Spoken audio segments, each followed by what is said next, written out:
So it's such a shame that, even with Cahokia Mounds, how long has it been? You used to play on the mounds as a kid because it was in the middle of a subdivision. Yeah, there was just a And what was it, the 90s, 80s or 90s, they decided, this is probably 80s. A historic place. We should do something with this. And the state bought everyone out and then made them move their houses or tore their houses down and then turned it back into a field, basically. So, it's ridiculous how we just ignored our past cultures and whatnot. So. Right.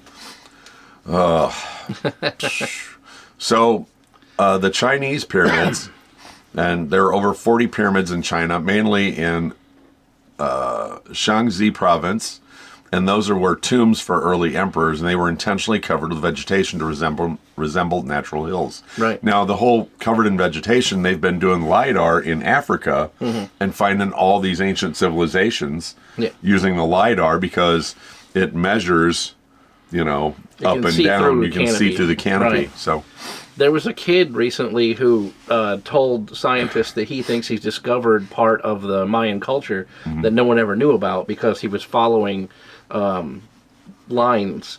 And he said, hey, if you guys have your LiDAR thing, you might want to go check out this jungle, and I bet you'll find something. And they found a whole city that no one had ever known about before. Wow. So, what was he following? Like the ley lines? Or?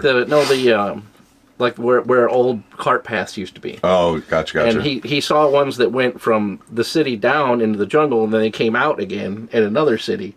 And he thought, well, obviously somewhere in here has to be another thing. So they found an entire city in there.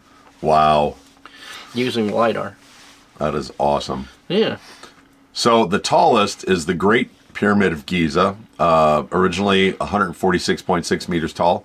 It remains the tallest ever built. But we have another fact about that later on that has to do with the Pyramid of Giza.